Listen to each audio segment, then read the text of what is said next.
This is KM Wyland, and you're listening to the 268th episode of the Helping Writers Become Authors podcast. You asked for it, and here it is. My webinar, Outlining Your Novel, Create a Roadmap to Storytelling Success via Writer's Digest, is back. The 90-minute presentation will be live online on November 18th at 1 p.m.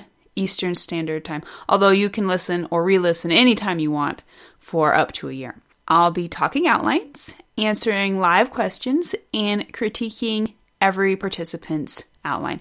You can sign up on my site at helpingwritersbecomeauthors.com. Hope to see you there. The latest post in the video series on my blog is Scene Breaks, Why Your Story May Not Have Enough of Them. It discusses two of the little considered abilities of scene breaks and how you can put them to work in your story. To find the post, visit my site. And now I hope you enjoyed this week's podcast entitled, How Much Realism Does Your Novel Really Need?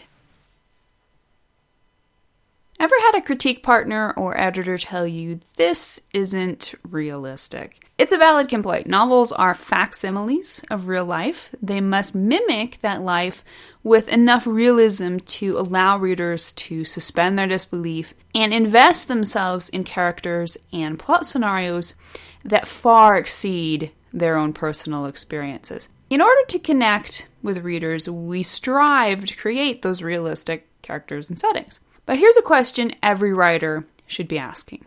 Are readers really as interested in realism as we think they are? Or might they be more interested in verisimilitude? We've all read stories in which the characters acted more like automatons or hyper semi-neurotics than the sober, balanced, relatable people they were supposed to be. We've all read stories in which the laws of physics were randomly disregarded whenever it suited the author's fancy. I'll admit it, I've had a few horrifically wounded characters who got up and probably performed beyond the bounds of even a good shot of adrenaline, and I've gotten slapped for it by critique partners. Readers like stories to make sense, even when they're reading about jungle expeditions, deep space crises, and murderous psychopaths, things with which most of us have zero life experiences. They like things to be as realistic as possible. This can present a bit of a conundrum for writers, since telling an engaging, rip-roaring story is complicated enough without throwing in the constraints of cold, hard facts. Sometimes the story just plain needs that horrifically wounded hero to pick himself up, throw himself into that surge of adrenaline, and unrealistically fight his way past his pain just long enough to stop the bad guy and save the day. Sometimes we don't know all the facts about jungle expeditions. When even Wikipedia comes up dry, we sometimes have to fudge the realism just a little bit. But that doesn't mean we have an excuse to throw realism out the window, because if we do, readers are likely to throw our books right out after it. Maintaining realism in a story is about two things. The first is suspension of disbelief. When the facts in our stories line up with the facts readers are used to seeing in their own lives, it's that much easier for them to suspend their disbelief and invest themselves in our characters as if they were real people. The second thing is relatability. Once suspension of disbelief has been accomplished, realism is what then allows readers to relate to our characters and the scenarios in which they find themselves. When the horrors of war ring true, when a character reacts to a horrible loss or a magnificent victory in a familiar way, when the setting is presented so perfectly readers can practically smell the pine needles in your forest scene, that's when your story leaps from a nice little tale to an experience that will be just as vivid and memorable for readers as things they've actually lived through themselves.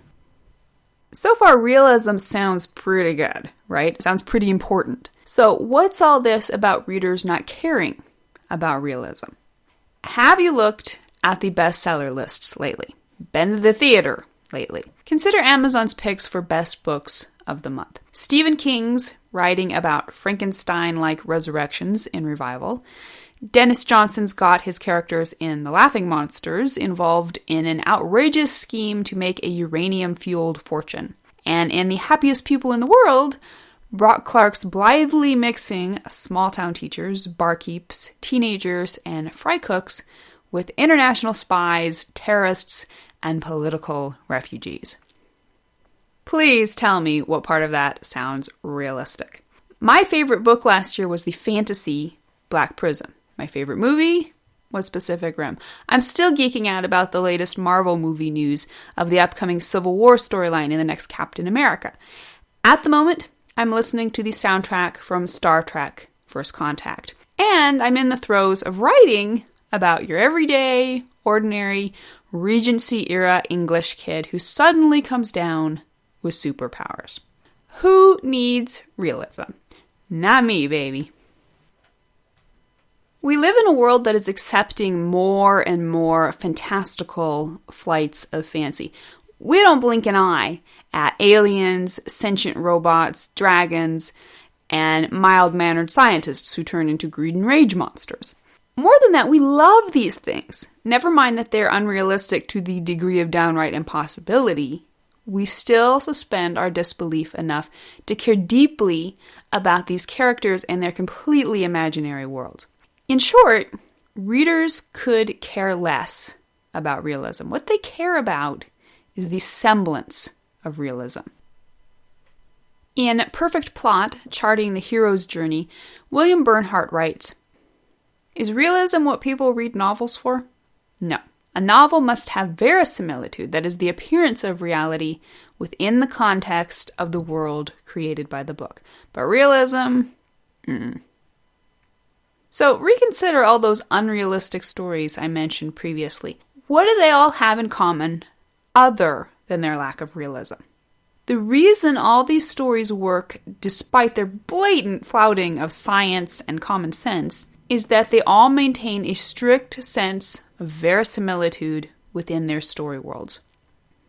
We believe in Middle-earth and Tatooine because they seem just as real and nuanced as our own worlds. The authors created places governed by physical rules that are just as strict as those of our own world. Their characters, whatever their unrealistic anomalies, are fleshed out, three-dimensional humans who are still struggling with very relatable human problems. We suspend our disbelief about alien invasions because we trust the author to construct a world in which alien invasions are plausible. Even more importantly, we trust the author to maintain that plausibility and the rules of his story world throughout the book. This goes just as much for non-speculative fiction as it does for fantasy and sci-fi. The handsome duke sweeping the peasant girl off her feet isn't very realistic when we come right down to it. The millionaire who decides to live like a hobo, also not too likely.